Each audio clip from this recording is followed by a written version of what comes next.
Hi students, hi friends, hi learners. I hope you all are doing fantastic. And in our previous lesson on urban sociology, we deliberated upon the importance and different methods. And I am sure by now you have your own respective favorite methods of going ahead with the research. It could be quantitative or it could be qualitative. Now, what we are going to discuss today, but prior to that discussion, I would like you all to make a guesswork about what will be our deliberations. So, please have a look at the pictures on the screen and keep guessing that what is it that we are going to talk. There are so many beautiful images, images of despair, images of fascination, images of human creation, images of human sentiments and emotions, and so many such images. So, could you guess what are we going to talk about today? Right, you have hit the bullseye, and we are going to discuss about the important features of urban community.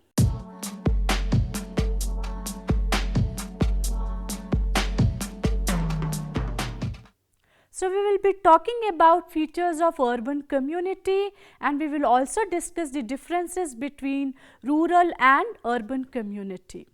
Urban sociologists use different approaches to the notion of community to capture changes in how individual urbanites are tied together into a meaningful social groups, and how those groups are tied to other social groups in the broader territory they occupy. As we have been discussing, space or territory is a very important component of urban sociology. Depending on the size and the services available and the functions rendered, urban communities can be designated as town, city, million city, conurbation and megalopolis, which we will be discussing in our forthcoming unit in second unit. Now, let us try to elaborate and deliberate upon the features of urban community. Urban communities, they reflect economic, social, cultural, psychological and also political dimensions. Lewis Wirth says that urban community characterize the increasing size, density and heterogeneity of human settlements with a breakdown of social ties, decline in the family, alienation and erosion of moral codes and social disorganization. Though Wirth spoke about this in 1938, how far it is relevant in 2021 or in coming decades is matter of discussion. Similarly, Gans differentiated between subcultures and cultural values in urban communities with diversification. Sociological and ecological processes are also important elements of the features of urban community. The more subcultures, the more diffusion of cultural elements and the greater the likelihood of new subcultures emerge, creating the ever changing mosaic of unconventional subcultures that most distinguishes large places from small ones. Let me take a minute to explain you what exactly I am trying to say. Now, when we talk about, let us say, Indian culture, Indian culture is composed of so many subcultures, probably Gujarati culture, Maharashtrian culture, Telangana culture, you can talk about Tamil culture, these are all subcultures. But under the impact of globalization and merging of all these cultures, a distinct mosaic of subculture is emerging. Now, when you talk about Hyderabadi culture, it is a mosaic of multiple cultures, and that is why when we talk about urban sociology or urban communities, subcultures are also important component. Amos Hawley, his name you will hear very frequently when you are going to talk about ecology. So, Amos Hawley's conceptualized urban community as the complex system of interdependence that develops as a population collectively adapts to an environment using whatever technology is available. While elaborating on features of urban community, Dudley Duncan believes that population, organization, environment, technology and social organization interact to produce various forms of human communities at different times and in different places.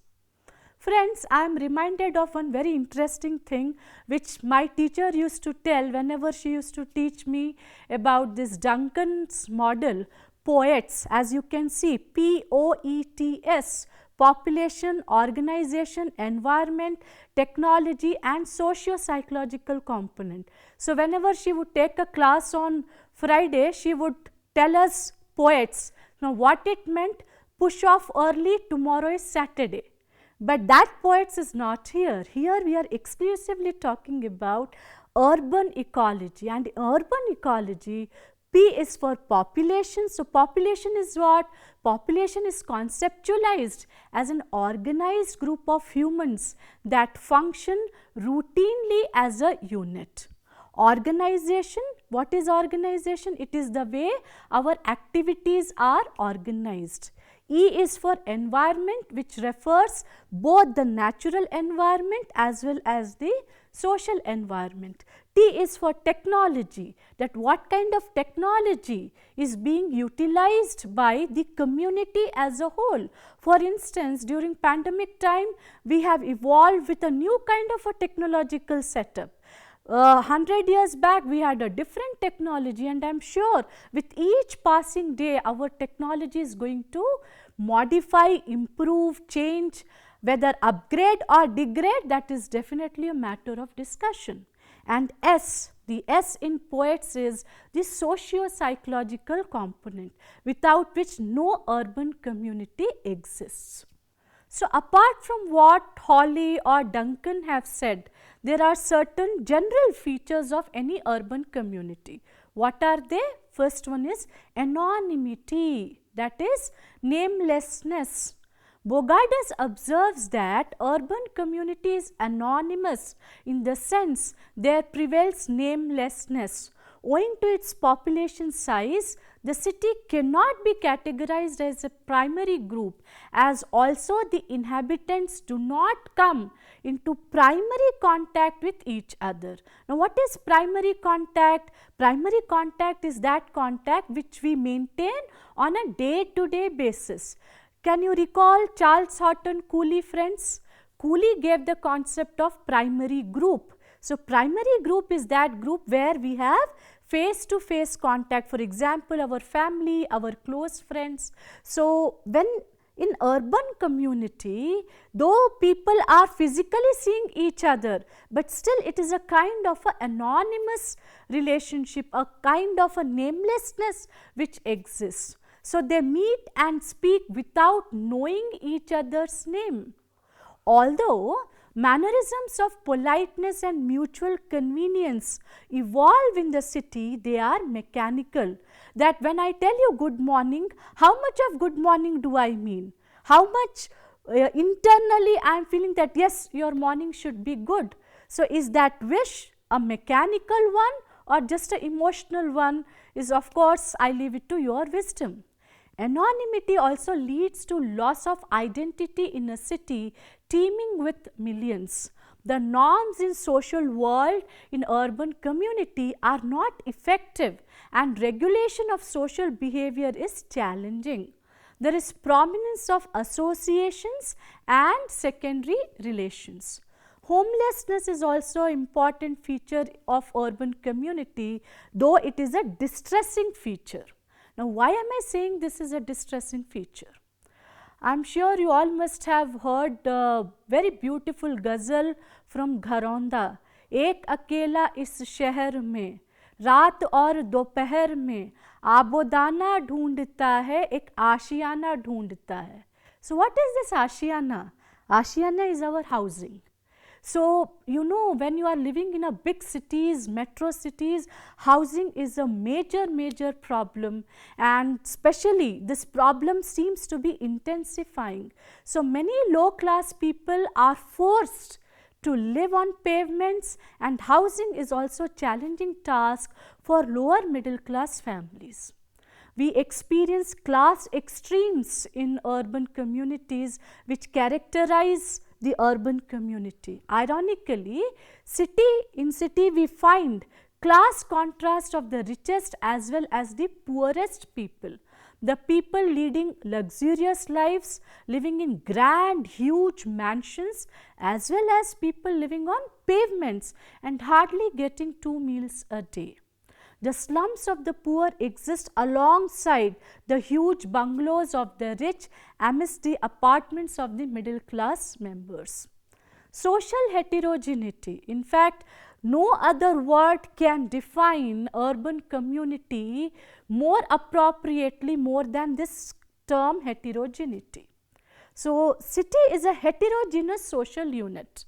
It has been the melting pot of races, peoples, cultures, ethnicities. The villages symbolize cultural homogeneity and the cities cultural heterogeneity.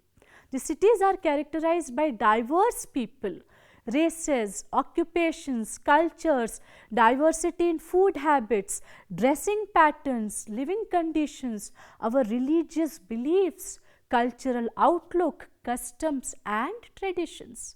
What a beautiful mosaic this is.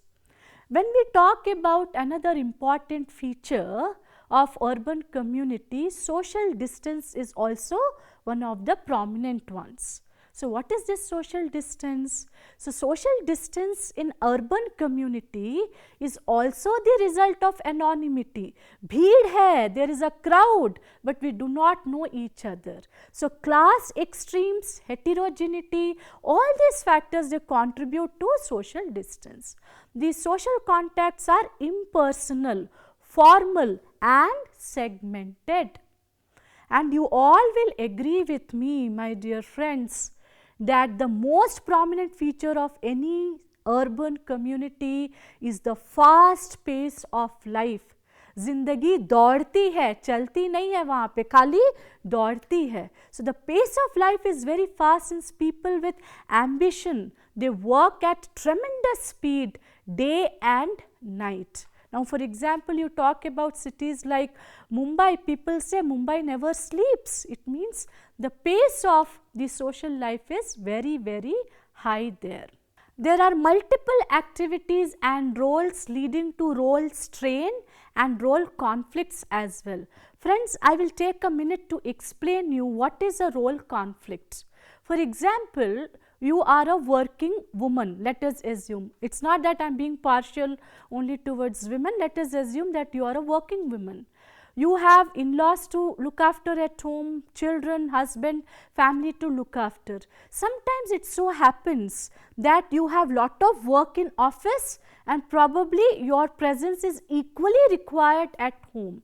So, your role as a professional and your role as a family woman, that comes into conflict. And because urban community is so heterogeneous, role conflicts are bound to take place. The fast pace also leads to stressful life, leading to sedentary lifestyle and several health constraints. In fact, blood pressure, diabetes, all these are elements of urban health challenges.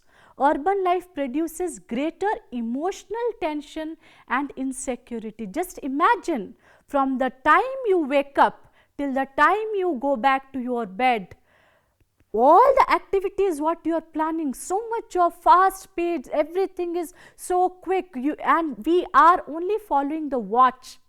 We may not follow our own instincts, we go by the watch. That also creates lot of stress. The inhabitants of cities are consumers. We are consuming so many goods and services. Cities also witness congestion. We all are familiar with this. Hours of traffic jams, we are not new to it. Pollution, unhealthiness, which also have adverse impact on the health of the inhabitants. Size and density are also important elements of urban community. The size of an urban community is much larger than that of a rural community, that is, urbanity and size of a community are positively correlated. Density of population in urban areas is greater than in rural communities. Urbanity and density are positively correlated.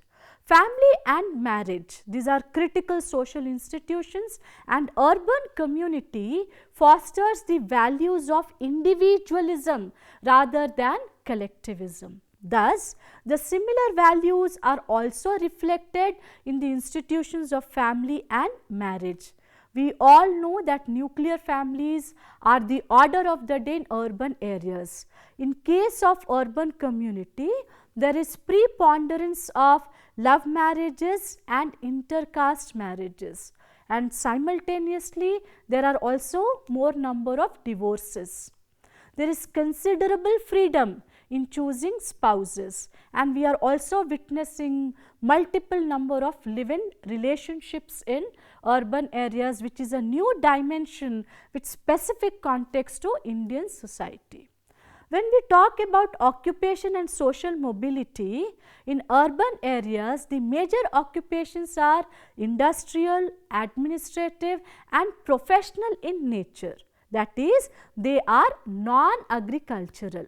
Division of labor and occupational specializations are very much common in towns, cities, metropolitan areas, and which is also the most important feature of urban community is its social mobility, that is, movement from one strata to the other strata.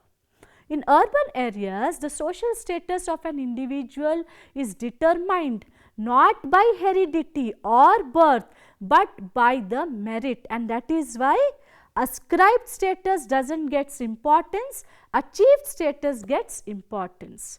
Urbanity and mobility are also positively correlated. What kind of system of interaction exists in cities? City life is characterized by secondary contacts, impersonal, casual and transitory relations. George Simmel held that social structure of urban communities is based on interest groups. The social contact networks are wide. There is an extensive area of interface system per person and per aggregate, leading to complex city life. There are strong values of individualism, materialism and rationality. The values of individualism and materialism are dominant values in urban community. In urban community, the social existence revolves around self, wealth and material possessions. Status symbols in the form of financial assets, salaries, consumer durables have assumed significance. In fact, the kind of mobile we carry nowadays, even that reflects our status. In urban community, there is also emphasis on rationality. People reason and are logical in their orientation. Their relationship with others is governed for the most part by the consideration of gain or loss. Relationship takes place on a contractual basis as well. The norms and social role conflicts also is witnessed in urban communities. So, urban communities characterized by such conflicts. The size, density and heterogeneity of the urban community, extreme occupational specialization and the class structure which is prevalent in urban context leads to dilution of norms. In the absence of uniform and fixed social norms, individuals or groups often seek deviating and conflicting ends. This has a considerable share in causing social disorganization. The rapid technological, social and cultural change characterizes urban life. you all will agree with me that the pace of change has multiplied because of the technological development. Now change is not a matter of decade, now change is matter of days, it is a matter of weeks. This is also because of the expanding globalization which has impacted our lives in multiple ways. The importance which is attached to traditional or sacred elements has been relegated to the background. The rapid changes of urban life immensely influence our norms, our ideologies and behavior patterns. Secondary special interest groups and voluntary associations are also found in urban communities, which make urban community very mechanical. Naturally, they have a strong desire for developing genuine social relationships to satisfy their hunger for emotional warmth and sense of security. They form associations, clubs, societies and other secondary groups. The formal social control which is exercised with the help of law and order, with the help of various agencies like police is found in urban communities, because in urban areas the individual's behavior is regulated by written rules and regulations and not by the informal value system. Urban communities also show us secular outlook. In cities, ritual and kinship obligations are diluted. Caste and community considerations yield to the economic logic, though it may not be the case in all the times, but predominantly it is there. So, all this is resulting in secularization. And urban areas, they provide impulses for modernization in society as a whole.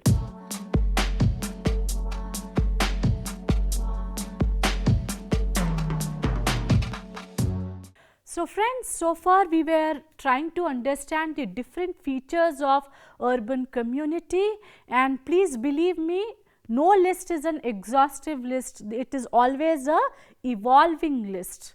Now let us try to understand the difference between rural and urban communities.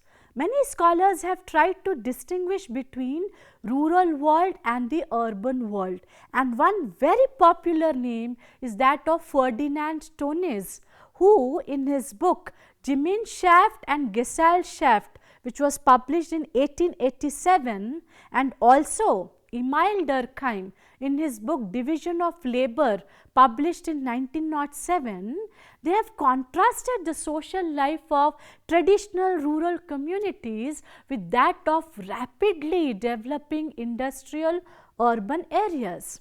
While contrasting rural urban communities, family and community reflecting collectivism and as source of identity and support in rural areas, and on the other their relative weakness in urban context where a more individualistic and impersonal way of life was developing. Tönnies used the terms Gemeinschaft and Gesellschaft to describe this comprehensive swing of the social change. Durkheim's terms are mechanical solidarity and organic solidarity, which overlap and complement each other. Tönnies' terminology also. He described solidarity in traditional, that is rural societies, as mechanical, and in industrial urban societies as organic. The work of George Simmel, we should remember he is father of urban sociology, also resonates in many of the concepts and thoughts of Ferdinand Tönnies and Emil Durkheim. Simmel was interested to understand the impact of urban environment on the individual, which is reflected in his essay The Mind and the Metropolis. Lewis Worth, a renowned urban sociologist, made a firm distinction between rural and urban society. He defined the city in terms of three fundamental features: population size, density and heterogeneity. Social contexts typical of the city were seen by Wirth as impersonal, segmental, which is narrow in scope, superficial, transitory, and usually purely practical or instrumental or mechanical. Sorokin and Zimmerman, who have written a beautiful book called Principles of Rural Urban Sociology, published in 1929, have presented the distinction between the two. This distinction is applicable only on traditional rural communities and developing industrial urban areas of 19th century and also early years of 20th century. After this period, many changes have occurred and this distinction has become more or less blurred and defunct. The rural-urban distinction can also be understood through these issues, these prospects. Rural society was the one which has not industrialized, whereas the present day urban society is highly urbanized and industrialized. The life in rural society is very simple and reflected in the way of living, dressing, food habits, shelter and their mannerisms, whereas life in city is not simple but very complex and complicated. The people in the rural society are homogeneous and thus enjoy more or less the same social status, whereas people in city belong to different castes, creeds, religions and cultures and thus do not enjoy the same social status. In rural society, there was very little scope for occupational mobility, whereas in cities there are many occupations, so much of occupational mobility as well as highly frequent mobilities. Family plays a very significant and predominant role in rural community and it is very strong. In cities, the hold of families is not strong and many functions which the families perform have been taken away by other institutions and associations like daycare centers, old age homes. In villages, there is no fast change and as such no necessity for fast social adaptability. In cities, there must be fast mobility and adaptability to suit ever changing fast life. In rural society, culture is very deep rooted, but in urban society, there is relatively more of cultural flexibility. In rural community, there is limited division of labor, whereas we know that in urban communities, there is intensive, extensive division of labor and specialization.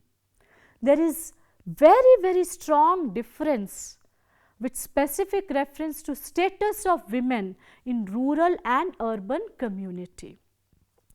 The status of women is not very high in rural society, whereas in urban communities women enjoy relatively, I am not saying absolutely, they enjoy relatively high social status.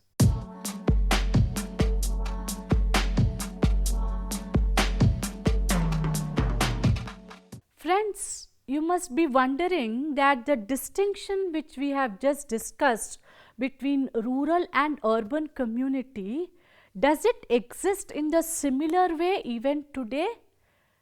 I would say no. Why I would say no? Because nowadays in a very popular parlance we all are listening, Bharat badal raha hai, India is changing. And when India is changing, it implies its villages are also changing. And when villages are going to change, naturally cities will also undergo change.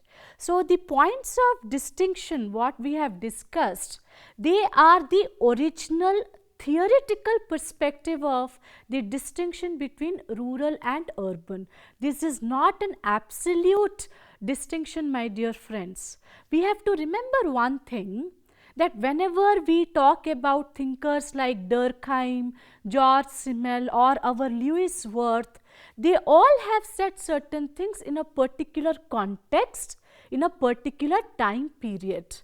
So, as intelligent students and as responsible students of urban sociology, we have to remember to apply the principle of relevance, whatever they have said in those times, how relevant it is in today's time. So, indeed, there is distinction, there is no doubt about it, but what is the level of distinction? Is it static or is it dynamic? Any day, any time, society is dynamic, cities are dynamic, villages are dynamic, and that is why the distinction will also be dynamic. But the points what we have discussed, it is only a broad frame of reference for you. We need to further explore on this. So, in last few minutes, what have we tried to understand?